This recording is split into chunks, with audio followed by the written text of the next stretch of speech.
안녕하세요. 반갑습니다. 즐겁게 수업하는 멸종의 치투 전문가 송원입니다. 이번 시간은요, 기도하는 모습이 잘 담긴 그림, 릴레이의 만종 그림을 준비해봤습니다. 기도하는 모습이에요. 간절히 무엇인가를 바라는 모습이죠. 파울로 코엘료라는 작가는 그의 책 연금술사에서 자네가 무언가를 간절히 원하면 온 우주가 자네를 돕는다네 라는 말을 했어요. 선생님이 이 책에서 이 구조를 읽으면서 누군가 나를 이렇게 다독여주는 듯한 느낌을 받았어요. 내가 뭔가를 간절히 원하면 우주가 트랜스포머처럼 막 재구조화되면서 삐비비 그러면서 내 꿈을 이루어주기 위해서 재구조화된다는 글을 읽으니까 뭔가 큰 위안을 얻는 기분이 들더라고요. 선생님은 물론 빼먹긴 하지만 종종 아침마다 기도를 합니다. 간절히 바라는 게 있기 때문이에요. 여러 가지가 있겠지만 그 중에 하나가 우리 학생들이 선생님 강의를 보고 공부하고 싶은 마음이 들도록 선생님이 준비하는 것. 우리 학생들이 열심히 이렇게 공부하는 만큼 더 잘 이해할 수 있는 강의를 선생님이 하는 것이 선생님이 바라는 점입니다. 신기하게 기도를 하고 나면 더 열심히 준비하게 되고 강의도 이렇게 좀 잘 진행되는 느낌이 들어요. 우리 학생들 수능까지 긴 수험 생활이 앞에 놓여 있습니다. 공부하다 보면 공부하기 이렇게 싫어질 때도 있고 나태해지는 자기를 어떻게 추스려야 될지 모를 때가 옵니다. 그때 이렇게 기도하시면 어떨까 싶어요. 기도의 대상은 여러분이 가진 종교마다 다를 수 있지만 무언가를 간절히 바라면서 저를 다시 집중하게 해주세요 등의 그런 기도를 하는 것 자체가 여러분의 마음가짐을 많이 달라지게 할 겁니다. 자, 우리 학생들 앞에 수험 생활이 기다리는 그 우리 학생들 앞에 어떤 어려움이 닥치더라도 우리 학생들 잘 해결해 나가실 것 선생님 믿고요. 잘 해결해 나갈 우리 학생들과 복습 진행해 보겠습니다. 자, 우리 지난 시간 32강의 수능 개념 빈칸 채우기예요. 우리 그때 우리 은하의 회전에 대해서 공부했습니다. 자, 이 문제에서의 전제는 뭐냐면 우리 은하의 각 부분이 우리 은하의 중심이고요. 우리 은하 중심을 이렇게 여러 지점이 여기 A 지점, 여기 태양이 있는 지점, 여기 B 지점이라고 한번 가정해 볼게요. 이렇게 은하 중심을 돌 때 무슨 회전을 한다고 가정이 돼 있었죠? 맞아요. 케플러 회전을 한다고 가정이 돼 있었어요. 여러분, 케플러 회전하면 바로 밑줄 그으시고 이렇게 적어주셔야 돼요. 뭐라고? 은하 중심으로부터 점점점 멀어질수록, 거리가 멀어질수록 속도가 어떻게 되는 회전이다? 줄어드는 회전이다. 그래서 속도는 A가 태양보다 빠르고요. B는 태양보다 느리게 돼요.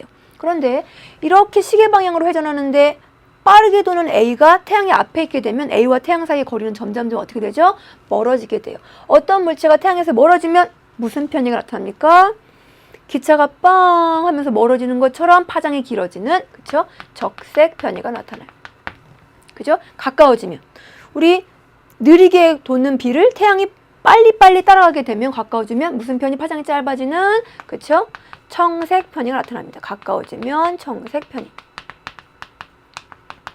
그 다음 얘네들의 편의량을, 그쵸? 시선 속도로 표시한 그래프에 또 강도가 또 표시돼요. 강도가 그 복사의 세기가 뭐 이런 식으로 표현이 됐었죠. 뭐 이런 식으로, 그쵸? 이렇게 또 강도가, 이 강도를 보면 우리가 뭘 알 수 있느냐? 요 지점들이 우리에게 보내는 파장이 뭡니까? 중성수소가 보내는 파장 21cm 전파예요. 21cm 전파가 요런 시선 속도를 갖고요. 그리고 이런 강도를 갖는다는 것, 강도가 의미하는 건 중성수소의 양을 의미한다고 말씀드렸죠. 21cm 복사의 세기가 큰 곳이 중성수소의 양이 많은 곳이다. 그렇죠? 이렇게 빈칸을 한번 정리해 봤고요. 그리고 이 부분은요, 교육과정이 개정되고 수능에서 출제된 적이 별로 없기 때문에 선생님이 작년 수능 문제를 한번 더 가져와 봤어요. 그 문제를 같이 해결하면서 어떤 맥락으로 문제가 출제가 되는구나, 기출 유형 파악이랑 복습을 한번 또 같이 진행해 볼게요. 자, 2016학년도 수능 문제입니다. 이 문제를 풀기 위해서 우리가 두 가지 회전에 대한 정보를 가지고 있어야 돼요, 여러분. 자, 회전은 두 종류가 있대요. 강체 회전이랑 케플러 회전. 여러분, 강체 회전은 어떤 회전입니까? 그쵸? 우리 은하 중심 근처에서 나타나는 회전이에요. 거리가 멀어질수록 속도도 같이 맞아요. 증가하는 회전이에요. 기억할 건요. 이 속도는 선속도예요. 그럼 거리가 멀어지면 강체 회전을 하는 구간에서의 각속도는 어떻습니까? 그렇죠? 일정하다고요. 강체 회전은 각속도가 일정한 회전이고요. 우리 은하 중심부에서 나타나는 회전이에요. 그럼 케플러 회전은요? 그죠? 좀 전에 정리했었죠? 거리가 멀어지면 속도가 점점 감소하는 회전이에요. 거리가 멀어지면 속도가 줄어드는 회전을 케플러 회전이라고 하는데, 이런 케플러 회전은 어떨 때 나타나느냐? 무엇이 가정 전제되어야만 케플러 회전이 나타나느냐? 맞아요. 그쵸? 물질이 우리 태양계처럼 어디에 밀집되어 있을 것? 중심부에. 물질이 중심부에 집중되어 있을 때에만 케플러 회전을 하는데요. 정확하게 케플러 회전 식이 어떻게 되냐면 속도식이요. V는 거리가 점점 멀어지면 거리의 제곱근에 반비례하게 속도가 줄어들어요. 이걸 그래프로 표현하면 어떻게 되냐면 이렇게 되죠. 거리, 속도 이렇게 지수함수적으로 감소하는 그래프가 만들어집니다. 그렇죠? 자, 그럼 요걸 가지고 쪼렇게 한번 자료 해석으로 한번 들어가 볼게요. 지금 서로 다른 세 은하의 중심으로부터 이렇게 점점점 멀어지면서 회전 속도를 표현했대요. 자, 그런데 여러분, 우리 은하 A, B, C 중에 뭐랑 비슷하게 생겼어요? 맞아요. B랑 비슷하게 생겼죠? 우리 은하는 1kpc 정도까지는 강체 회전하다가 케플러 회전으로 속도 줄다가 태양 부근에서 다시 속도가 약간 증가하다가 다시 케플러 회전, 다시 속도가 증가했었어요. 아, 이 B가 우리 은하와 모습이 비슷하구나. 우리 은하와. 그런데 A와 C는 보세요. A와 C는 B와 비슷하게 1kps까지는 거리가 점점 증가해도, 그렇죠? 속도가 같이 증가하는 운동. 무슨 운동입니까? 그렇죠? A, B, C 다 1kpｓec 구간에는 강체 회전하고 있어요. 그럼 C는요, 여러분? C는 자, 그럼 1kpsec 이후로는 케플러 회전 합니까? 그렇지 않죠. 케플러 회전 하려면 이렇게 뭔가 속도가 훅 줄어드는 뭐 그런 속도의 변화를 겪어야 되는데 속도가 살짝씩 계속 증가하는 경향성을 보이고 있어요. 아, C는 케플러 회전하지 않는구나. 다시 얘기하면 케플러 회전의 조건인 중심부의 물질이 밀집되어 있지 않구나라고 해석해 주시면 되죠. A도 마찬가지예요. 이렇게 정리를 하고 보기 분석 들어가 보죠. 기억. A, B, C 중에 우리 은하의 회전 속도 곡선이랑 가장 유사한 것은 우리 은하랑 비슷한 것 B다. 요거 맞네요. 니은 B는 은하 중심으로부터 1kps까지는 A, B, C 모두 다 거리가 멀어질수록 속도도 같이 늘어나는 운동 강체 회전하고 있죠. 니은은 틀린 설명. 디귿 C는 질량의 대부분이 은하 중심부에 집중되어 있다. 이건 케플러 회전을 하는 은하에서 나타나는 그쵸? 특징이에요. 케플러 회전을 해야 돼요. 이러면. 그런데 C 케플러 회전을 하고 있지 않으니까 중심부에 질량이 밀집되어 있지도 않은 겁니다. 디귿도 틀려서 기억만 정답은 1번이 돼요. 이렇게 지난 시간에 공부했던 우리 은하의 회전 부분이 그렇게 문제로 출제될 때는 어렵지 않구나라는 거 확인하고요. 이번 시간에 학습 주제로 넘어갑니다. 자, 이번 시간에는 우리 은하의 성간 물질이랑 성운에 대해서 공부해 볼 거예요. 자, 여러분 여기 성간 물질이래요. 성자가 그죠? 별 성자예요. 여기 별 있고요. 별과 별 사이에 우리 우주 공간은 진공 상태라고 어렸을 때부터 많이 들었어요. 그렇죠? 우리 실험실에서 만들 수 있는 정말 최대한의 진공보다도 우주는 더 진공 상태이긴 하지만 물질이 아예 없는 건 아니에요. 별과 별 사이에 물질이 있긴 한데 그 물질들을 성간 물질이라고 하고요. 성간 물질의 밀도가 높아서 물질이 좀 많이 모여 있는 것을 성운이라고 합니다. 그럼 우리 은하 내에 이런 성간 물질들의 종류와 특징 그리고 역할을 알아보고요. 이런 물질들이 우리 은하의 모습을 관찰할 때 어떤 광학적인 그런 영향을 주는지도 정리해 보도록 할게요. 가장 먼저 성간 물질부터 들어가 볼게요. 갑니다. 자, 성간 물질은요. 별과 별 사이에 있는 물질은 대부분이 우리 교재에 있는 것처럼 99%가 원자나 분자 형태의 기체 상태로 되어 있어요. 가장 많은 물질이 뭐냐? 선생님이 그랬죠. 우주에 제일 많은 물질이 뭐라고요? 그쵸? 수소. 맞아요. 이 물질 중에서 제일 많은 건 수소고요. 그 다음 많은 건 헬륨이에요. 자, 그럼 나머지가 얼마인가요? 1%는 뭔가 기체가 아닌 다른 물질로 되어 있다는 얘기죠? 맞아요. 나머지 1%가 저예요. 성간 티끌로 되어 있어요. 그런데 여러분 잘 보면 성간 티끌은요, 중심부에 흑연이나 규산염 물질을 얼음이 이렇게 싸고 있어요. 오? 얼음이 싸고 있네요. 우주 공간 속에 있는 얼음 부스러기들이네요. 온도가 어떨까요? 굉장히 낮아요. 그래서 이 온도가 낮은 것 때문에 이게 원인이 돼서 뒤에서 오는 별빛과 여러 반응을 하게 됩니다. 이 성간 티끌이 그래서 저렇게 얼음층으로 둘러싸여 있어서 빛을 어떻게 하는지 이제 이 성간 티끌의 역할 혹은 성간 물질의 역할을 한번 알아보도록 하죠. 자, 이 성간 티끌의 역할을 알아보기 전에 우리 먼저 빛의 특징에 대해서 조금만 기초를 한번 다져볼게요. 자, 별빛은요, 여러분. 이 중에 자외선도 있고요. 가시광선도 있고요. 적외선도 있어요. 그런데 우리가 이 여러 빛의 파장들 중에서 눈으로 관측할 수 있는 파장대는 그쵸? 가시광선 영역이에요. 그리고 이 가시광선 영역을 또 파장대별로 쭉 이렇게 분류해보면 파장이 긴 거, 파장이 짧은 걸로 이렇게 빛이 나뉘어지죠. 가시광선, 빨주노초, 파남보 영역 중에서 파장이 제일 긴 빛, 무슨 색입니까? 맞아요. 붉은색이에요. 빨, 주, 노, 초, 파, 남, 보 이쪽으로 갈수록 파장이 짧아지는데 여러분 자 여기 성간 물질이 있어요. 근데 파장이 긴 것은요. 파장이 긴 것은 이렇게 물질을 통과해 갈 수 있지만 파장이 짧은 건요. 물질이랑 반응을 하게 돼요. 물질의 일부 흡수되기도 하고요.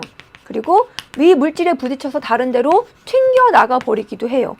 그죠? 그런 걸 산란과 반사라고 하는데 자, 빛이 별에서 온 빛이 성간 물질들과 반응을 할 때 흡수되거나 산란 반사되는데 어떤 파장의 빛이 더 흡수와 산란 반사가 잘 된다고요? 그쵸? 파장이 짧은 빛이 별빛 중에 파장이 짧은 것이 성간 물질들과 더 많이 반응하게 된다고요. 자, 이걸 기초로 우리 자료 해석으로 한번 들어가 볼게요. 자, 첫 번째. 붉은색 파장이 긴 빛이 있고요. 그리고 파장이 짧은 것 중에 대표적인 파란색 짧은 빛이 있어요. 자, 이 빛 중에 첫 번째, 티끌이 이 빛의 일부를 파란색 흡수했죠. 그죠? 여기서 별빛이 쫙 오는데 티끌에 의해서 빛이 흡수되면 관측자가 볼 때 별빛의 양이 티끌이 없을 때에 비해서 어떻게 되느냐? 약해지게 돼요. 이렇게 별빛이 약해지는 현상을 원래 별빛보다 약해지는 현상을 빛이 감소했다. 소광이라고 얘기합니다. 자, 그 다음 또 이 파란색 빛은 티끌에 흡수되기도 하지만 산란되고 반사돼서 다른 쪽으로 가요. 그럼 파란빛과 빨간빛, 노란빛이 같이 출발해서 우리 쪽으로 왔는데 파란빛은 흡수되거나 아니면 다른 데로 산란 반사돼서 우리 눈에는 파란빛이 많이 줄어든 상태의 빛이 오게 돼요. 그러면 상대적으로 우리가 봤을 때 이 별을 어떤 색깔로 보게 될 것이냐, 그쵸? 붉은색이 많게 보게 될 거라고요. 그렇게 붉은색 빛이 더 많이 보이는 별로 착각하는 현상을 뭐라고 얘기하느냐? 적색화라고 얘기합니다. 우리 눈에 저 별빛이 줄어들고요. 그리고 붉은색으로 주로 보이게 된다고요. 여러분 정리해보면 자, 먼저 티끌은 성간 소광을 일으켜요. 이 별빛을 티끌이 흡수해버려가지고 관측자에게 오는 빛의 양을 줄이게 되죠. 그러면 관측자에게 오는 빛의 양이 줄어들면 우리가 봤을 때 별의 겉보기 등급, 눈에 보이는 밝기를 등급화한 겉보기 등급을 어떻게 관측할까요? 원래보다, 그쵸? 겉보기 등급은 원래보다 빛의 양이 줄어들었으니까 어둡게 보일수록 등급은 숫자가 커집니다. 크게 관측되겠죠. 그럼 여러분 여기 선생님이 질문 하나 할게요. 퀘스천. 자, 거리 지수를 한번 떠올려 보세요. 거리 지수. 거리 지수가 뭡니까? 겉보기 등급에서 절대 등급을 뺀 값이에요. 이게 바로 거리랑 비례하는 값이었어요. 로그 R-5. 그런데 성간 물질들 때문에, 성간 티끌 때문에 스몰 m의 숫자가 커져 버렸어요. 그런데 성간 티끌이 영향을 준다고 절대 등급마저, 별의 진짜 강도마저 바르는 건 아니거든요. 그래서 m은 고정돼요. 그럼 원래 겉보기 등급이 5등급, 절대 등급이 5등급 이었는데 절대 등급은 5등급으로 그대로 있는데 겉보기 등급이 7등급이 되어버렸어요. 소강 현상 때문에. 그러면 우리가 거리 지수를 더 크게 기록할 거고요. 측정할 거고요. 그럼 더 먼 데서 별이 온다고 착각하죠. 같은 절대 등급인데 더 어둡게 보인다는 얘기는 더 멀리 있다는 얘기니까요. 성간, 소강은 별을 더 멀게 있게 느끼게 하는구나. 하나. 자, 이게 첫 번째. 그러면 우리가 별의 거리를 알게 해주는 지수는 거리 지수 말고 또 하나 있어요. 뭡니까? 그쵸? 연주시차예요. 자, 연주시차와 거리와의 관계. 맞아요. 거리는 연주시차분의 1이다. 그럼 선생님, 거리가 원래보다 더 크게 측정이 됐으니까, 여기도 되게 먼 별이구나 라고 관측했으니까 연주시차는 작아지겠네. 그죠, 여러분? 근데 그렇지 않아요. 자, 연주시차는 왜 나타나는 거냐면 여기 별이 있는데 멀게 보이든 가까이 보이든 아무튼 그 위치에 별이 있는 거잖아요. 여기 별이 있는데 지구가 실제 그 별의 거리가 바뀌는 것은 아니고 그냥 멀게 보이는 거니까 지구가 1번 위치에 있다가 공전에서 2번 위치로 바뀌면서 보이는 요 시차값은 이 별에서 오는 밝기가 줄어들었다고 바뀌는 게 아니라고요. 그래서 거리지수는 변하지만 겉보기 등급이 변하면 연주시차값은 변하는 게 아니다라고 정리해 놓고 이거 이해해 주셔야 됩니다. 자, 첫 번째 성간 티끌이 하는 역할, 소관과 관련된 내용 정리해 봤고요. 두 번째 적색화로 넘어가 볼게요. 자, 성간 티끌은 빛 중에 여러 파장의 빛 중에 어떤 빛을 더 많이 산란 반사시킨다고요? 그렇죠? 파장이 짧은 푸른색 계열의 빛을 더 많이 산란 반사시킵니다. 성간 티끌에 의한 산란 반사는요, 파장이 짧은 빛, 무슨 색? 푸른색의 빛을 많이 산란 반사시켜요. 그러면 파장이 긴 빛, 제일 파장이 긴 빛 색깔은 붉은색이죠. 적색의 빛은요, 산란 반사되어 버리고 딴 데로 가버리고 파장이 긴 빛은 그대로 우리 눈에 들어오니까 우리가 별을 봤을 때 더 붉게 보이는 현상을 적색화라고 얘기해요. 그런데 이건 우리가 날씨만 맑으면 거의 매일 관측하는 현상입니다. 성간 적색화와 관련된 우리가 매일 관측하는 현상이 뭘까요? 그쵸? 오, 잘했어요. 바로 노을이에요. 노을. 선생님 초등학교 때 4학년 때인가 그 어린이 동요대회에서 이 노을이라는 노래가 1등 했어요. 바람이 몸을 다한 들판에, 이런 노래 들어봤어요? 완전 좋은데. 자, 여러분, 노을의 생성 원리가 뭐냐? 자, 지구고요. 이게 지금 대기층이에요. 낮에는 햇빛이 이렇게 들어와요. 짧은 대기층을 통과하기 때문에 짧은 대기층을 통과하면서 먼저 산란 반사된 빛, 푸른색 빛을 우리가 봐서 낮에는 하늘을 파랗게 봐요. 그런데 해가 서쪽으로 넘어갔어요. 그래서 이렇게 서쪽으로 넘어간 다음 빛을 우리에게 보내면 낮보다 훨씬 더 통과해야 되는 대기층이 길어지게 되죠. 이해 가십니까? 그러면 여기서 파란빛 산란되고요. 빨, 주, 노초, 파, 초록색 산란되고요. 주황색, 노란색, 붉은색 계열이 우리 근처에서 산란이 돼요. 그러니까 우리가 그 빛을 보니까 태양빛이 노랗게 붉게 보이는구나 라고 생각하는 거죠. 산란 반사가 푸른색 빛이 더 잘 되기 때문에 노을이 나타나는 거예요. 적색화 노을 같은 현상인 것 정리해 놓으시고요. 하나 더. 자, 이제 요거 표면 온도와 색지수 얘기를 좀 한번 해볼게요. 표면 온도와 색지수. 여러분, 선생님이 플랑크 곡선을 한번 그려드립니다. 플랑크 곡선.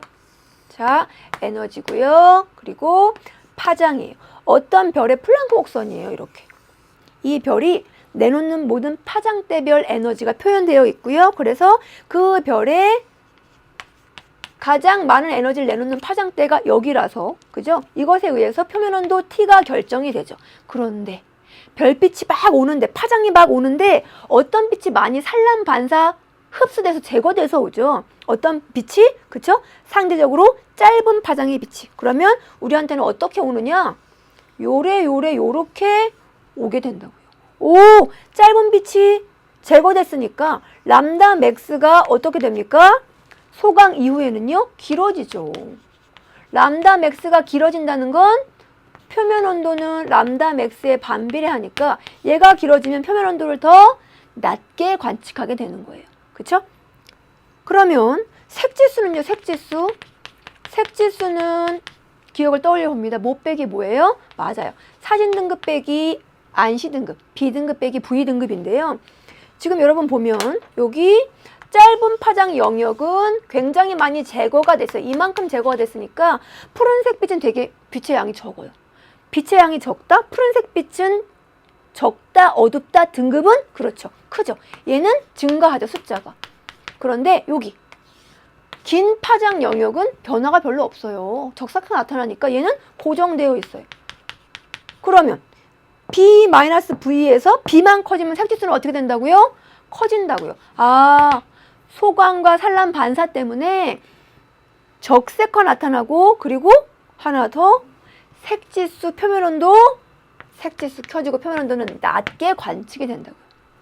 자, 그 다음 측정 겉보기 등급이 소광으로 커지면 본래보다 멀리 있는 것으로 관측이 돼요. 자, 이렇게 해서 정리를 마무리하고요. 이제 매직워드로 한 번 더 정리를 해볼게요, 여러분. 자, 성간 티끌의 역할, 소광으로 겉보기 등급은 어떻게 증가시킨다고요. 성간 적색화와 관련된 현상, 푸른색 빛을 제거하니까 B등급이 커져서 색지수도 커진다고요. 이해가십니까? 자, 이렇게 정리를 마무리하고요. 그 다음 이제 성운 부분으로 넘어갈 건데요. 티끌이 이렇게 몇 개만 있어도 소광과 산란 반사가 나타나요. 근데 이 티끌이 많이 모여 있어요. 이렇게 많이 모여 있어요. 그러면 빛이 더 많이 흡수된다고 한번 봅시다. 별빛이 10개가 오는데요. 티끌이 몇 개만 있을 때는 그중에 5개만 흡수가 혹은 산란 반사가 됐었는데, 티끌이 되게 많이 있으면 빛 10개 중에 10개가 다 흡수와 산란 반사가 돼요. 그러면 관측자가 봤을 때 이 물질이 뒤에 있는 빛을 모두 다 차단했기 때문에 어떻게 보이게 되느냐? 까맣게 보이게 돼요. 자, 티끌이 많고요. 관측자와 별 사이에 티끌이 존재하게 되면 많은 티끌이 모여있는 부분, 성운에 의해서 이 별빛이 완전히 흡수돼서 별이 아예 안 보이는 현상이 나타나게 하는 이 성운을 뭐라고 얘기하느냐? 그런 성운을 암흑성운이라고 해요. 똑같은 성운인데요. 관측자가 여기 있지 않고 이제 여기 있어 볼까요? 여기. 그럼 같은 성운에 의해서 어떤 빛을 보게 되느냐? 아까 일직선에 놓여 있을 때는 이 성운이 빛을 다 흡수 그리고 산란 반사해서 빛이 아예 안 왔었는데, 관측자가 시선 방향에 일치하지 않는 방향에 있을 때는 어떤 빛을 보게 되냐면 산란되고 반사된 빛을 보게 돼요. 산란 반사된 빛은 어떤 빛이냐? 푸른색 영역의 빛이죠. 그래서 이 티끌 모임 성운을 푸르게 봐요. 산란돼서, 반사돼서 우리는 요렇게 만드는 성운을 반사성운이라고 얘기합니다. 그래서 같은 성운이라도 관측자가 어떤 방향에 있느냐에 따라서 그게 암흑성운이 될 수도 있고 반사성운이 될 수 있다라고 정리해 놓으시고, 그 다음 성운의 종류로 들어서 디테일하게 한번 정리해 볼게요. 갑니다. 자, 성운이에요. 하나는 발광성운, 하나는 반사성운, 하나는 암흑성운. 티끌들이 얼만큼 모여있고 어떤 가스로 이루어졌는지에 따라서 우리 관측상 다른 특징들이 나타나게 되는데, 가장 먼저 암흑성운은요, 여러분. 자, 빛과 성운이 어떤 반응을 하느냐. 그쵸? 빛이 이 성운에 의해서 어떤 작용을 받게 되느냐. 보세요, 여기. 분명히 우주에 골고루 별이 있어야 돼요. 우주는 등방하고 균질하거든요. 그런데 이 부분만 구멍이 뻥 뚫린 것처럼 말머리 모양으로 별이 하나도 관측되지 않아요. 그건 무슨 뜻이냐? 여기에 티끌이 많은, 온도가 낮은 그런 얼음 입자들이 많은 성운이 있는 거죠. 그래서 빛을 다 흡수해서 소강 현상을 일으킨 거예요. 이렇게 암흑성운으로 보여주려면 어떤 조건을 갖춰야 되느냐? 첫 번째는요, 별과 성운과 관측자 사이가 이렇게 일직선상에 놓여야 되고요. 그 다음 두 번째, 이 성운의 다른 성운에 비해서 티끌의 밀도가 높아야 돼요. 성운은 성간기체의 집합체인데요. 1%밖에 안 되는 티끌이 다른 성운에 비해서 조금 더 많이 분포하게 되면 온도가 낮고요. 그러면 이렇게 소광 현상을 더 심하게 일으킬 수 있게 된다고요. 자, 이제 반사성운으로 갈게요. 반사성운은 이 성운이 얘일 수도 있는 거죠. 그죠? 그런데 빛과 어떤 반응을 하느냐? 산란과 반사 반응을 요 티끌에 의해 산란과 빛의 산란과 반사 현상이 일어나게 되는 거예요. 어떤 조건을 갖춰야 된다? 별이랑 성운이랑 관측자가 일직선상에 놓여있지만 않으면 돼요. 그쵸? 별이 여기 있고 성운이 여기 있고 내가 여기나 뭐 이런 데 있게 되면 산란 반사된 빛이 나에게 오게 되니까 반사성운이 나타나고요. 반사성운은 자, 색깔 한번 볼까요? 색깔. 암흑성운은 검은색이에요. 그럼 반사성운은 무슨 색으로 보일까요? 그쵸? 산란 반사된 빛이 보이기 때문에 푸른색으로 보입니다. 자, 그럼 조금 이따 볼 건데요. 발광성운은 무슨 색으로 보이느냐? 발광성운은 붉은색으로 보여요. 이건 발광, 성운 자체가 직접 빛을 방출해요. 성운이 직접 빛을 방출하는 성운을 발광성운이라고 얘기하는데 어떤 조건을 갖췄을 때 성운 자체가 빛을 방출할 수가 있느냐? 성운 주위에 여기나 아무튼 성운 근처에 주위에 자외선을 방출하는 고온의 별이 존재하면 O형이나 B형 같은 아주 표면 온도가 높은 별이 존재하면 그 별이 자외선을 방출하게 되고요. 그러면 성운 내에 존재하고 있던 중성수소가요. 중성수소, 양성자 하나, 전자 하나인 수소를 H1이라고 부르는데 이런 현상이 나타나게 됩니다. 자외선을 받으면 UV를 받으면 중성수소가요. 이렇게 수소에서 전자가 하나 빠져나간 이온 상태가 되고요. 양이온. 그리고 이렇게 전자로 분리되게 되는데 이렇게 분리되어서 있는 시간은 길지 않아요. 다시 양이온인 수소와 전자가 다시 재결합을 하게 되면서 이런 반응을 이렇게 다시 거꾸로 가면서 흡수했던 에너지를 다시 방출하게 돼요. 그때 방출하는 에너지가 가장 파장이 긴 가시광선으로 방출이 되는데 우리 조금 전에 정리했는데요. 가시광선 중에서 파장이 가장 긴 빛의 색깔이 무슨 색깔이라고요? 그렇죠. 붉은색이죠. 그래서 붉은 빛으로 이 성운이 보여지게 되는데요. 그럼 우리 요거 사진으로 정말 붉은색인지 확인해 보도록 할게요. 자, 요거 장미성운입니다. 붉은색이에요. 그죠? 그리고 밑에 이렇게 써 있네요. 발광성운이라고. 이 성운 자체가 에너지를 받아서 들뜬 상태가 됐다가 다시 가라앉으면서 가시광선을 방출하는 거예요. 가시광선을 직접 방출해요. 암흑성운은요, 굉장히 온도가 낮아서 뒤에서 오는 빛을요, 다 흡수해버리는 소광 현상이 나타나는 거예요. 그럼 이 둘의 온도를 한번 비교해 볼까요? 성운 자체의 온도는 누가 더 높을까요? 얘는 온도가 높으니까 스스로 빛을 방출할 수 있죠. 그렇죠? 가시광선이나 방출해요.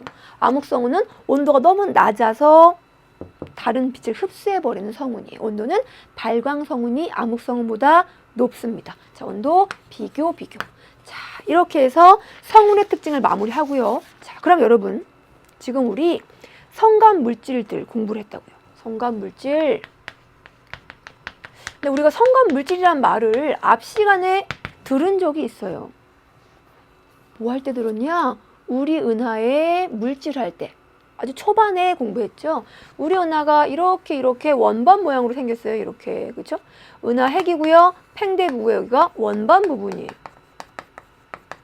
자, 성간 물질은요. 헤일로, 핵, 원반부 어디에 많이 존재한다고요? 여러분 이거 중요합니다. 그쵸? 원반 부분에는요. 성간 물질과 별을 만들 수 있는 성운인 성간 물질과 젊은 별들로 이루어져 있어요. 무슨 성단? 그렇죠. 산계성단. 그런데 은하 핵이나 헤일로 부분에는 늙은 별들의 집단, 구상성단이 존재한다고요. 자, 그럼 여기 내가 지금 여기 태양계에 있어요. 태양계에서 우리 은하 중심 방향을 보면, 자, 여러분 봅니다. 자, 우리 은하를 위에서 내려다보면 이런 모습이에요. 자, 우리 은하를 내려다봅니다.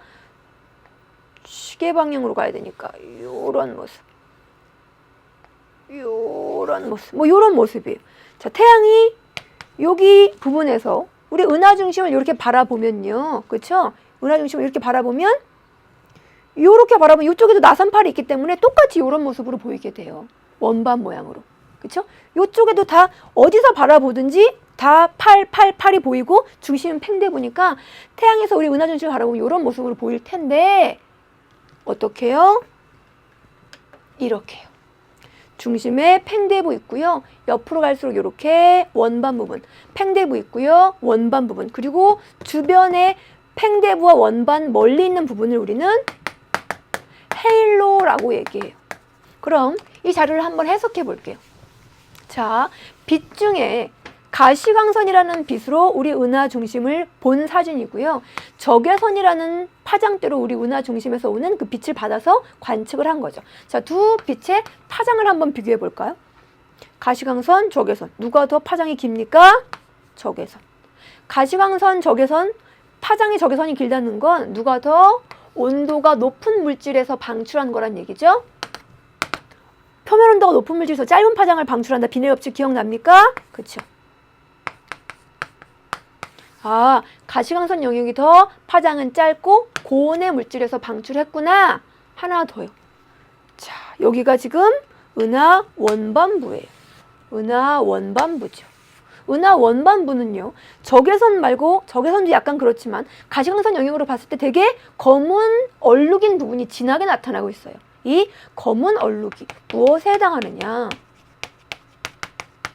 빛이 우리 태양으로 이렇게 올 때요, 이 부분에 있는 물질이 별빛을 소광해서 차단해서 뒤에 물질이 없는 것처럼 보이는 현상을 만든 겁니다.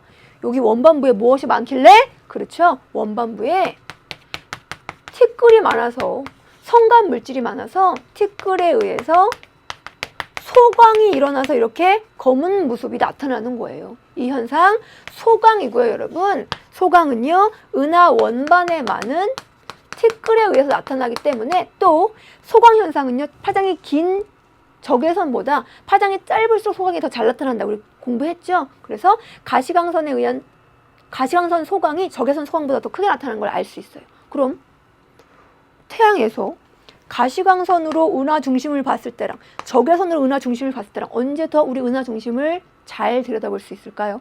그렇죠. 적외선은 별로 소광되지 않으니까 이렇게, 아, 우리 은하가 이런 모양으로 예쁘게 생겼구나 라고 볼 수 있는데, 소광이 심하면 이거 무슨 모양인지 잘 형태가 드러나지 않는다고요. 그래서 소광이 덜 일어나는 긴 파장의 빛으로 봤을 때 우리 은하의 중심까지 잘 관찰해 볼 수 있다라고 정리해 주시면 돼요.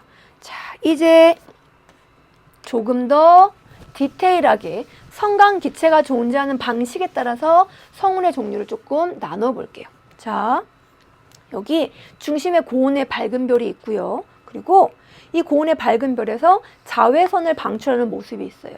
여기 H2 영역이라는 표현이 있고요. 또 여기는 H1 영역이라는 표현이 있네요. 선생님이 아까 말씀드렸죠. H1 영역 무슨 뜻이라고요? 그렇죠? 우주에 주로 수소가 존재하는 방식인 중성 수소가 존재하는 영역이고, 이 중성 수소는요, 이렇게 들뜬 상태였다가 다시 제대로 되면서 전자의 스핀 방향만 바뀌면서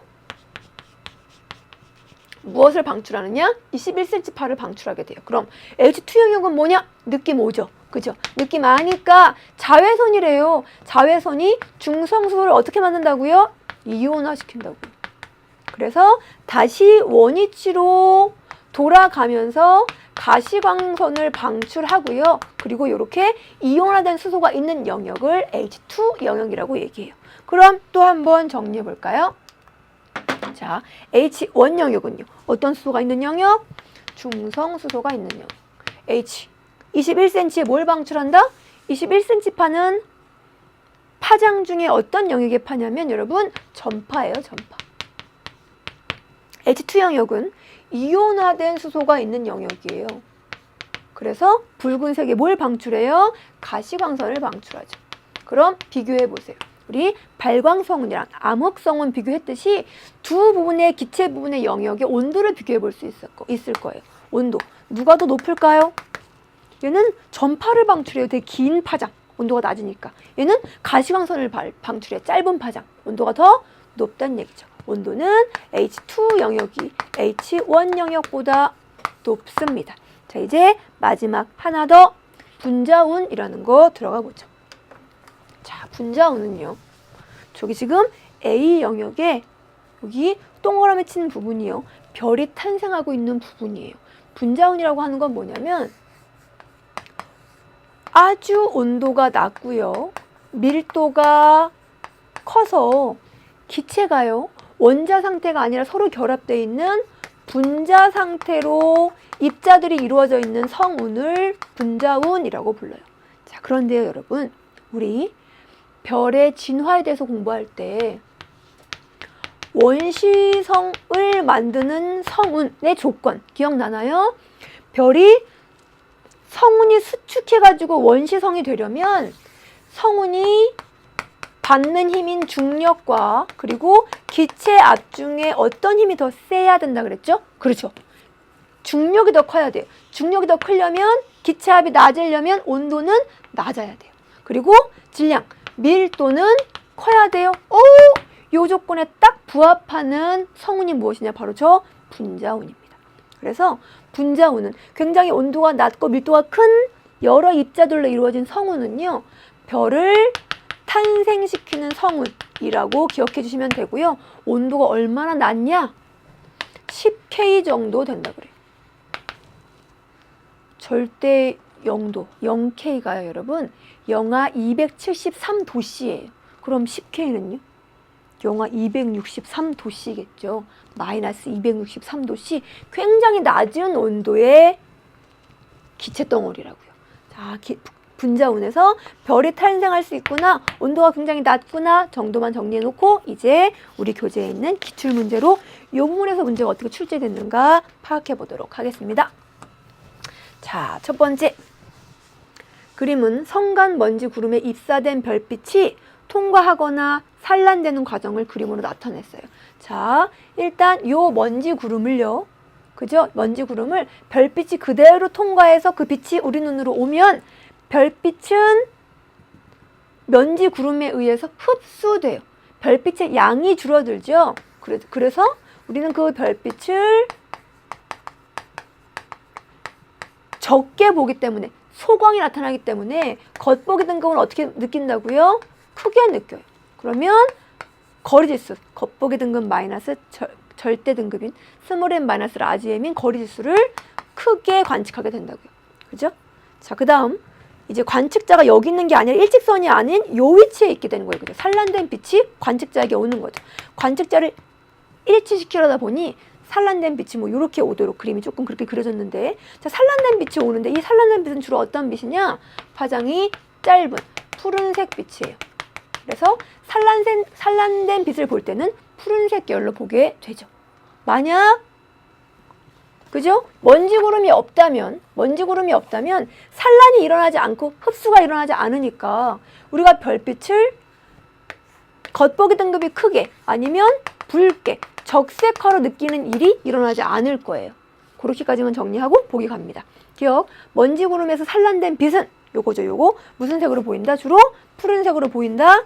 왜냐하면 파장이 짧은 푸른색 빛이 산란 반사되기 때문이에요. 그죠?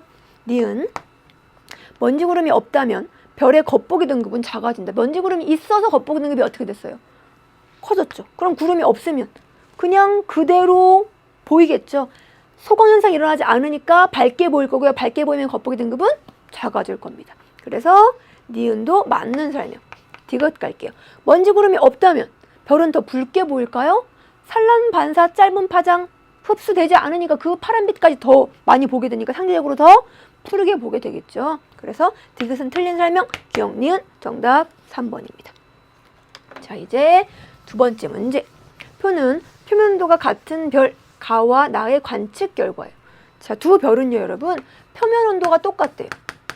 표면 온도가 똑같으면 색지수가 어때야 됩니까?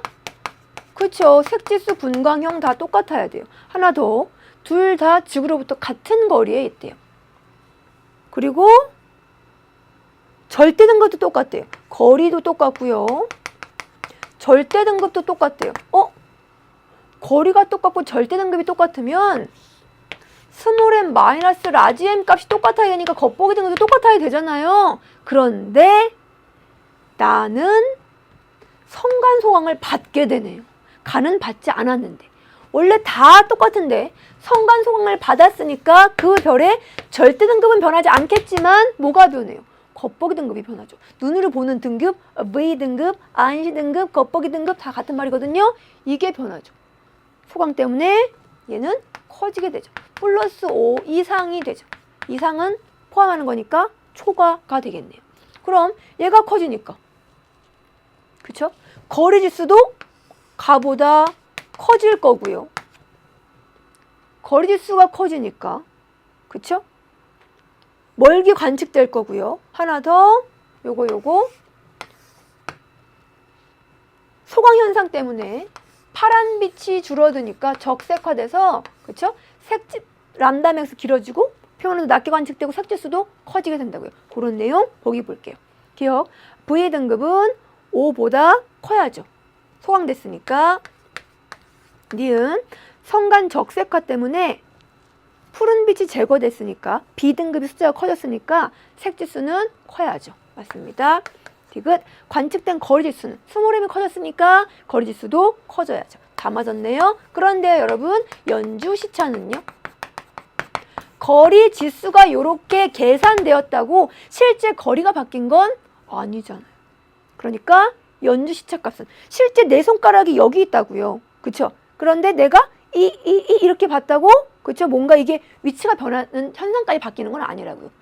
내가 눈이 나빠져서 내 손가락을 조금 더 흐릿하게 본다고 눈을 깜빡였을 때 이 위치 변화까지 달라지는 건 아니라고요.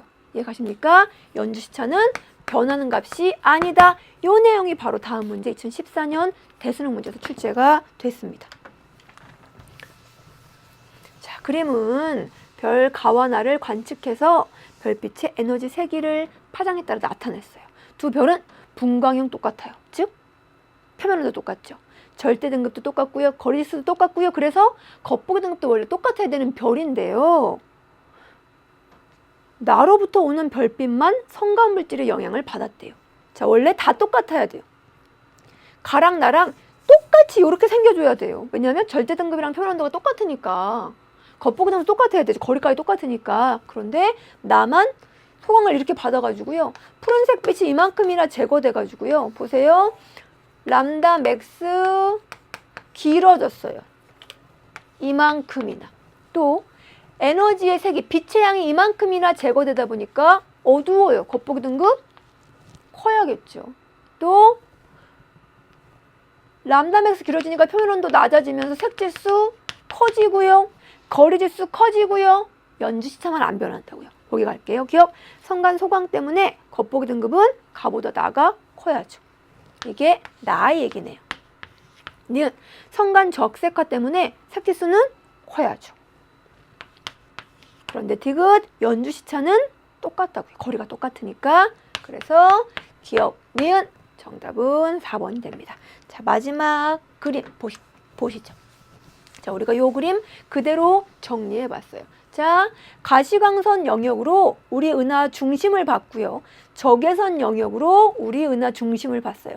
혹은 우리 은하의 중심에서 오는 가시광선을 받았고요.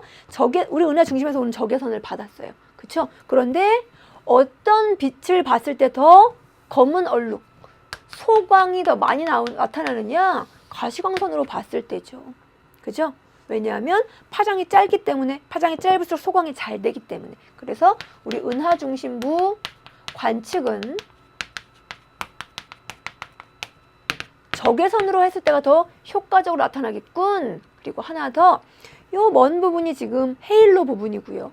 요 부분이 은하면, 은하 중심 부분이에요. 별의 개수는 여러분 어디가 더 많이에요?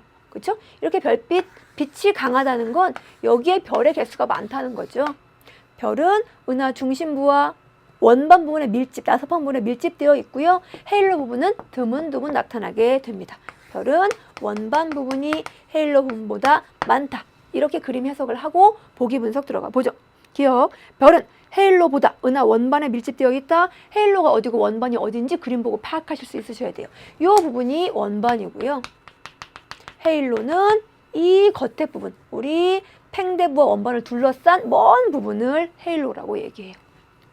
맞는 설명. 는 가시광선 사진에서 검은 띠 모양으로 보이는 영역, 여기 얼룩들이죠. 이 얼룩들은 성간 티끌이 밀집되어 있어요. 티끌에 의한 소광이 나타나는 부분이니까 티끌이 있어줘야죠. 맞는 설명.